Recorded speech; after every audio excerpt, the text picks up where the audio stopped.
పెరిగిన ఇంధన ధరలకు వ్యతిరేకంగా విజయవాడలో వైఎస్ఆర్సీపీ నాయకులు ఆందోళన చేపట్టారు. పెట్రోల్, డీజిల్ ధరలను వెంటనే తగ్గించాలని డిమాండ్ చేశారు. విద్యాధరపురంలోని పశ్చిమ ఎంఆర్ఓ ఆఫీస్ వద్ద వైఎస్ఆర్సీపీ ధర్నా కార్యక్రమం చేపట్టింది. ఆటోకు తాళ్లు కట్టి లాగుతూ వినూత్నంగా నిరసనకు దిగారు. ఈ నిరసనలో మాజీ మంత్రి వెల్లంపల్లి శ్రీనివాస్, మాజీ మేయర్ రాయన భాగ్యలక్ష్మి, ఎమ్మెల్సీ రుహుల్లాతో పాటు వైఎస్ఆర్సీపీ నాయకులు, కార్యకర్తలు పెద్ద సంఖ్యలో పాల్గొన్నారు.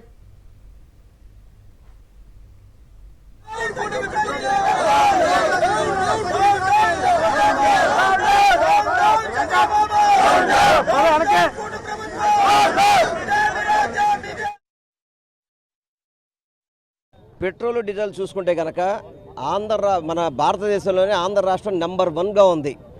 113 రూపాయలేమో పెట్రోలు, 101 రూపాయి 24 పైసలు డీజిల్ ధర ఈరోజు ఆంధ్ర రాష్ట్రంలో ఉందంటే ఎక్కడ కూడా భారతదేశంలో ఎక్కడ కూడా ఈ రేటు లేదు.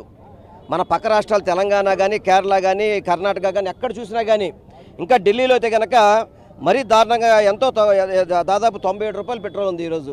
కానీ మనకు 113 రూపాయలు అంటే ఎంత దారుణంగా ఉంది.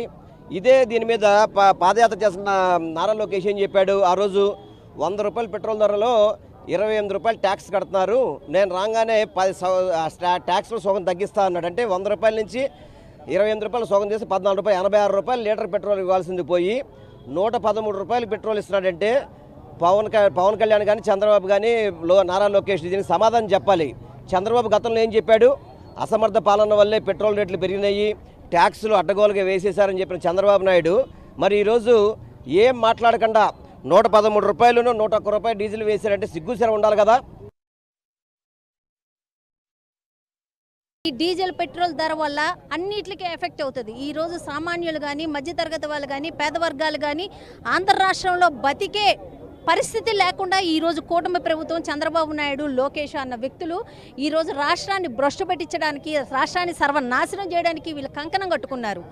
ఈ రకంగా గతంలో మీరు ఏ రకంగా మీరు ఊదరగొట్టుకొని తిరిగారు. సంక్షేమం ఓ పక్క కాల రాశారు, సంక్షేమాన్ని పూర్తిగా నాశనం చేసి పడేశారు ఆంధ్రప్రదేశ్లో. ఇటు చూస్తే ఈ ధరలు కూడా విపరీతంగా విడుతున్నాయి, కరెంటు ఛార్జీలు విపరీతంగా పెరిగిపోతున్నాయి, రైతులకి ఎక్కడా మనుగడ లేదు, ప్రజలకు ఎక్కడా మనుగడ లేదు. ఎవరిని బతకనిస్తున్నారు మీరు ఆంధ్ర రాష్ట్రంలోన? ఇంత దారుణమైన పాలన, ఇంత దురదృష్టమైన పాలన ఆంధ్ర రాష్ట్రంలో ప్రజలకు మాత్రమే దక్కింది. ఇంకా ఏ స్టేట్లో మీరు చూడండి, ప్రతి ఒక్క స్టేట్లోనే ఇక్కడ ఉన్నంత ధరలు ఇంకే స్టేట్లోనే లేవు. కానీ ఈ స్టేట్ మాత్రం ఎందుకు ఇంత నాశనం అవుతుంది అని అంటే ఇది కేవలం అసమర్థ ప్రభుత్వము, కూటమి ప్రభుత్వము, చంద్రబాబు నాయుడు గారు విజనరీ వల్ల ఈరోజు ఈ స్టేట్లో ఉన్న ప్రజలకి ఈ దౌర్భాగ్యం అన్నది పడుతుంది. గతంలో చూసుకుంటే ఇదే పెట్రోల్ బంకుల దగ్గర సెల్ఫీలు దిగి మరి జగన్మోహన్ రెడ్డి గారి ప్రభుత్వం విధ్వంస ప్రభుత్వం, ప్రజల మీద భారాలు వేస్తున్నారు, ప్రజల మీద మరి భారాలు వేసి వాళ్ళ నడ్డి విరుస్తున్నారు అని చెప్పని గొప్పలు చెప్పినటువంటి నారా లోకేష్ గారు మరి ఈ రోజున ఇంకొక మాట కూడా చెప్పడం జరిగింది. ఆ రోజున ఆయన ఎందుకంటే నేను పక్క రాష్ట్రంలోకి వెళ్ళి ట్యాంక్ ఫుల్ చేయించుకొచ్చుకుంటున్నాను అని చెప్పని, ఈ రోజున ఆంధ్ర రాష్ట్ర ప్రజలు ఏ రాష్ట్రాలకు వెళ్ళి ట్యాంకులు ఫుల్ చేయించుకొని వచ్చి వాళ్ళ యొక్క జీవన విధానాన్ని ముందుకు నడిపించుకోవాలో మరి చంద్రబాబు నాయుడు కానీ, లోకేష్ కానీ, పవన్ కళ్యాణ్ కానీ చెప్పాల్సినటువంటి పరిస్థితులు ఈ రోజున ఉన్నాయి. ఎందుకంటే దీనివల్ల ఎన్ని రకాలుగా ఈ రోజున హోటళ్లలో ఒక ఫుడ్ ఐటమ్స్ కూడా పెరిగిపోయినటువంటి పరిస్థితి. ఈ యొక్క పెట్రోల్, డీజిల్స్ వల్ల ప్రతి ఒక్కటి కూడా పెరిగిపోయి సామాన్యుడి మీద పెనుభారం విపరీతంగా పెరిగేటటువంటి పరిస్థితి ఉంది.